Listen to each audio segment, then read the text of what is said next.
Hey everyone, Jim Fitzpatrick. In recent years, resilience has become essential for thriving in both personal and professional realms. Today, we are diving deeper into its role in the workplace based on Simon T. Bailey's State of Working America report and his 11th book titled Resilience at Work: How to Coach Yourself into a Thriving Future. We're thrilled to have Simon here in the studio with us. He's a keynote speaker, recognized as one of Success Magazine's top 25. Also a phenomenal coach and a best-selling author. So Simon, thank you so much for joining us on the show. Jim, good to be with you. Yeah, it's great to have you in the studio. Thank you for making the pilgrimage here. It's so much better than a Zoom interview these days, right? Yes. So congrats on the book. Tell me all about it. Tell me the motivation behind writing it. So one of the things I understand in a world of uncertainty, there are 4 personality archetypes that show up. Okay. Hurry, worry, ready, and steady. I love it.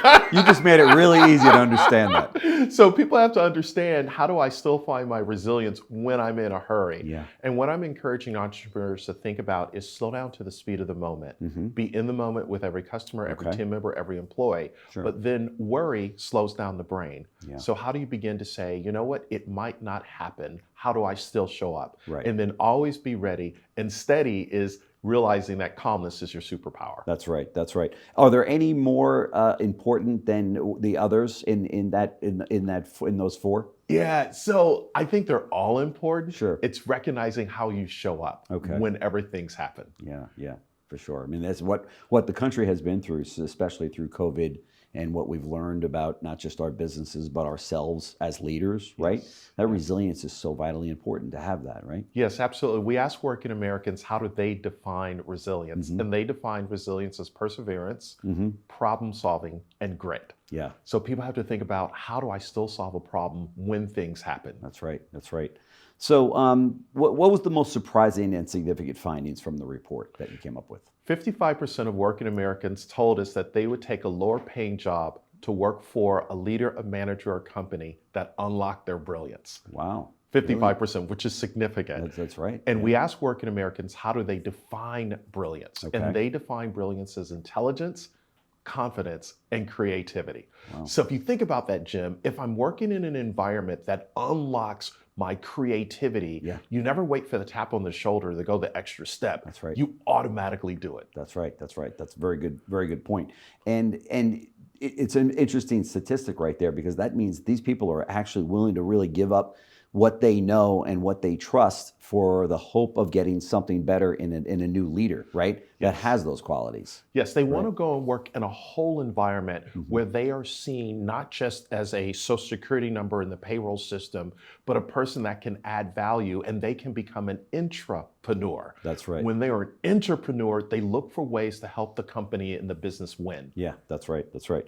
And the entrepreneur is obviously those individuals that work inside of a company, but they have that entrepreneurial spirit about them that really is recognized by many leaders in a small business, or even a medium or big size business, right? Somebody that is willing to jump in there, take it on themselves and say, I'll find the solution to this problem. Absolutely. Right. Solopreneurs, you hear it immediately when you're working with a particular contractor or vendor or somebody that you may find. Yeah. And you can say, they're not just going to do X, they're going to do Y and Z. Right. And not even be asked to do it. That's right. That's right. That's such a happy moment when you find somebody that goes to the extra mile, and you didn't have to push them or ask them to do it. They just took it on and made it happen. What challenges do companies face in fostering resilience and brilliance among their employees? Well, so many times they onboard people, and one of the things I'm challenging organizations and businesses to think about, no more onboarding, you launch them. Yeah. You no longer hire, you welcome them. Yeah. And then you set them up for success. So begin to share with them the vision every 90 days. Sit down and ask them 4 questions. Where have you been? Why are you here? What can you do? Where are you going? Because you always want to check in if that person is intentionally re-enlisting to say, I want to be here. I don't have to be here. That's right. That's a great exercise. And you suggest every 90 days? Every 90 days, because if you wait 6 months, Jim, it's too late. It's too They're late. already searching for the next thing. They've moved on mentally, but they're physically and virtually still showing up. That's right. And it also tells that employee, that associate, that as the owner of the business or the leader of that particular team, that they care enough, that they want to know what's on the minds of their employees and their associates, right? Even on a 90-day basis. Caring is the unlock right now, because all the research says roughly 7 out of 10 people in any working environment are stressed out, dealing with high anxiety, borderline depression. So if you care about me, what? I'm going to show up differently because I know you, Jim, care authentically. That's right. That's right. So talk to me about the companies that are dealing with remote workforces. We have some remote associates here that work from their home. They're writers and such that can do that. Obviously, the studio people here can't quite do that because they got to be here in the studio. But talk to me about how that differs, when you've got a remote work environment. Yeah, so our research from State of Work in America reports that 46% of remote workers believe that the organization or business doesn't care about them. Ooh, so that's a problem. 3 things that companies and businesses can do right now. 1, check in with them at the very beginning of the week. How was your weekend? How's it going? Have everybody connect on a call where everybody can see everybody, even if it's in Hollywood Squares. The second thing, find out what is an individual's appreciation language. How do they want to be recognized? Jim, 1 minute of recognition creates 100 minutes of initiative. So even though I'm remotely working, when you recognize me for what I'm doing right instead of what I'm doing wrong, I show up differently. And then third, and this is old school, pick up the phone and call them. Say, we're not going to get on Zoom. I just wanted to call and say hi. How's it going? Actually call? I know. Pick up the phone and speak to somebody? Oh my! Can't I just text them, Simon? I mean, do I really have to hear their voice? Do I have to hear my voice? Oh. Go old school. Oh boy! Now you're asking too much of these leaders, right? To actually talk to their employees, right? Absolutely. That's crazy, though. I mean, we have a good chuckle over it, but it's true, right? People are not as apt to do that nowadays, and it means so much, doesn't it? So much, but you can take it a step further, Jim. You don't have to stop there. For remote workers, if you have their address, send them a handwritten note with a personal stamp. That shows that you are intentional and you care about them. That's right, and you're thinking about them. Absolutely. That's right.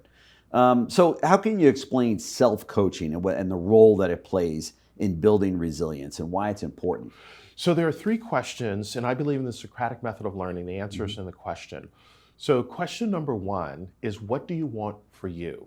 And the reason that's an important self-coaching question, because it involves you to figure out, what do I really want for me? Question number 2, what are you feeling?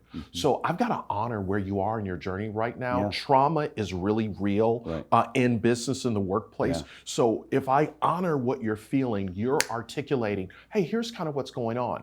But then the third question, Jim, is that question that invites you to look through the windshield instead of the rearview mirror. And that question is, what step are you willing to take to get what you want? My father used to say, the best hand that will feed you is the one at the end of your wrist. So your father's right about that. So it's that person saying, what am I going to do about where I am? That's right. That's right. Take some initiative and some responsibility, right? Than always pointing the finger and asking the company to make it happen for you, right? Take it on yourself. Could you explain what distinguishes brilliant resilience from common resilience? We talk about this in the book, right? Yeah, so brilliant resilience is this ability to say, I have confidence where I am, and I'm going to solve a problem, and along the way, I'm going to celebrate the little wins. Common resilience is, something has happened, I'm going to bounce back and keep going. But brilliant resilience has this ability to be a telescope and a microscope. Zoom in, what did I learn? Now, how do I take that forward? That's brilliant resilience. And you bring that forward in solving any problem moving forward. Yeah, for sure. You touched on a few of these, but what practical steps can leaders take to integrate these traits into their company and culture? I think number 1, begin to share how the company makes money. When I worked at Disney for years, people would say, hey, here's Disney, here's how it makes money. And one of the executives says, we can't teach people how we make money. They're going to go down the street to Universal. And another executive says, what if we don't teach them and they stay? Good point. So teaching people, how does a company make money? Second, what is most important to the customer on their journey? What have we learned? What can we unlearn? And how often do we walk in the customer's shoes? But then number 3, you are no longer just a business. You are a learning organization that practices AI. actual intelligence. I love it. So you I love begin to share, here's how we differentiate ourselves in the marketplace. Actual intelligence. Actual intelligence. Did you guys hear that? Actual intelligence. That's the new AI.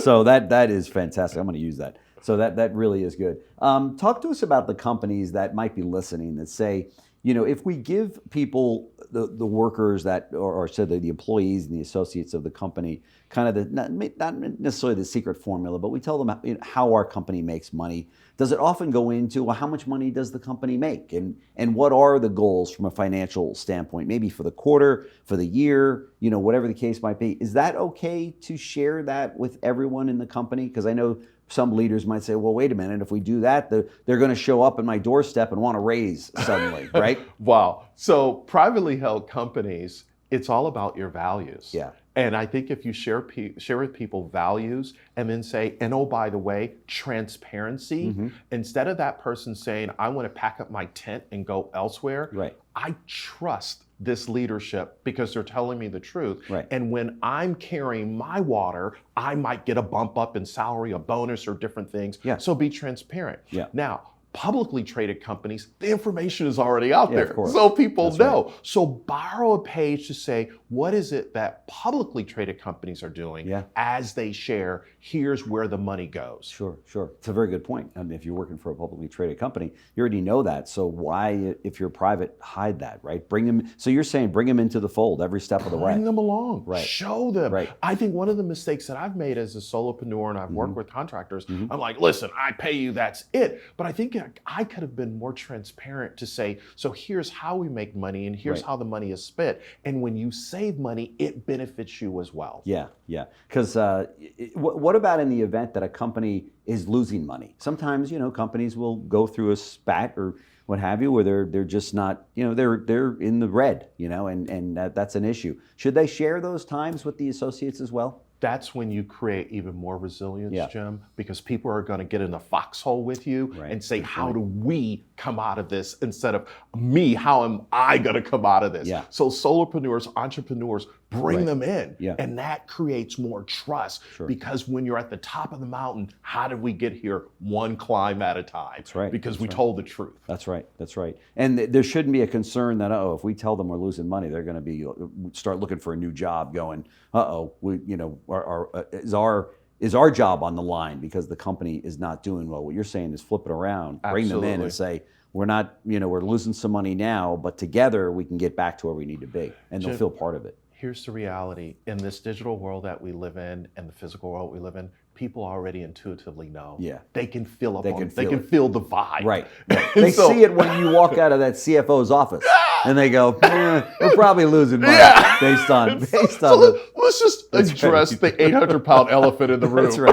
That's right. We're losing money, but more importantly than maybe the company's not making as much as they want is to bring the associates in to say, here is our plan to get back to liquidity and moving forward. This is what we need, and this is what we need from each associate. Right? And here's nothing wrong with that. That moment of truth also invites them, do I want to stay or do I want to go? Right. And that's who you know is on your team. If they raise their hand and say, hey, you know what? I got bills to pay. I'm checking out. Yeah. Thank you so much. That's the person you don't want in the foxhole. That's right. Today, so many small business owners are dealing with remote workers and such, and to have that transparency, to build that culture, to build a team it makes it very difficult sometimes, right? When you've got all of these workers that are spread out. You've shared some great tips in terms of how to connect with them on a personal level to bring them back in to the fold and make them feel part of a bigger entity, even though they're sitting in their home office, right? Anything else that you can share in that area? 3 more. Yeah. So find out what's important to them. Is it the dog, the cat, the niece, the nephew, the son, the daughter? Send something to them that allows them to celebrate what's important in their life. Wow, I like that. That's I think the second thing, find out what their outlet is outside of work. You might have a person that's in the pickleball. What would it be like for you to send them a pickleball set on behalf of the business, just with a little note, hey, hope you have fun. But I think the third thing is never forget birthdays, anniversary dates, and dates that are important to them, and go all out and celebrate them. A remote person, if they hear a doorbell ring and it's a person with balloons and confetti celebrating them, those are the little things that people are like, what? Yeah, amazing. and they're not expecting it. They're just not expecting That's it. right. That's right. And they'll get back on, on those, you called it Hollywood Squares. It's funny you name it like that, but on those Zoom calls where they'll point that out and say, wow, I just got a great surprise from the company. Thank you so much. So it kind of shares that, now you got to do it with everybody. Can't leave anybody out if you're going to do it, right? Exactly. But those are those very special moments that. Like if a person loves steak, what if you send a steak certificate to their favorite restaurant with their spouse or significant other's name and say, hey, go and have a steak on us. Right. Those little things really matter. Yeah. And they mean something to us. I mean, whenever I get a handwritten thank you note from somebody that came in and we did business with or what have you, and I'm like, wow, that was really nice, and all it was just a nice thank you note. That, like you said, it was stamped on there, and they had to take the time to fill it out, write it out, and then take it to a post office or what have you and send it to us, right? That's it. Big impact. Yes. Yeah, no question. All right, so you are always on the cutting edge of things that are going on, and you're speaking all over the world. What's your schedule look like for the rest of the year? Wow, it's a little crazy as we talk about resilience at work, but we're really encouraging leaders to realize that employees have portfolio careers right now. Yeah. So they're going to bring their portfolio to you, and as they invest their time, their energy, their brilliance in your company, is that portfolio going to be worth what it needs to be worth in the next 5 years? Wow. So leaders have got to think through portfolio careers. Yeah. I think the second thing is we really have to amplify the customer journey and begin to say customers are your best customers. If you want them to Yelp and recommend you, what are you doing to make sure they're in a good place? Right. But care about the whole person. Right. So this movement of whole person development, not just Jim, you're a transaction. Right. Jim, you are a relationship. Right. And how do I understand the whole relationship? Right. So Right. that's what I'm teaching for the rest of the year. So incredibly needed, right? It's funny how companies will spend so much money in marketing to get that new customer in the door, when in reality, if you just spent a little bit of money, a little bit of time, a little bit of effort on the customers you currently have to bring them back in to buy more products from you, or to your point, spread the word on Yelp and to become a raving fan of your brand, right? So vitally important today. Absolutely. Yeah. Much of our business, as I look at the last 22 years of being a solopreneur, has come from people who have seen me over 22 years. Yeah. And they just call me, hey, we saw you 10 years ago. Of course. Hey, can you do this? Or I'm with another company. And what about this? Yeah. And we love that because our goal is just to hug people with our words and to make sure that they're set up for success. Yeah, no question about it. No question about it. Simon T. Bailey, keynote speaker, coach, author. Of course, you got the book right here, Resilience at Work. This is a book that you want to get. You owe it to yourself. You owe it to your company. We're going to make it a very easy for you. You're one click away from getting this book. Right below the interview that you're watching right now, there is a link. So I'm going to make it real easy for you, okay? This is a book that you need on your bookshelf. Of course, read the book and then put it on your bookshelf. But I'm telling you, it's going to change your work life. It's going to change your employee's life. It's a message that you need to hear today. For those of you that are looking out there for the next speaker for your association or your organization, there is nobody better on the stage than Simon T. Bailey. If you want to light up that audience and have them leave really feeling not just good about the company that they're working for, the association that work, but the message is most important. There's some speakers out there that are very, very entertaining, but not a great message. This guy's got it both, okay? Very entertaining, and man, I'm telling you, your people are gonna say, bring that guy back next time. Simon T. Bailey, keynote speaker, thank you so much for joining us. Really appreciate it. Thank you so much, Jim.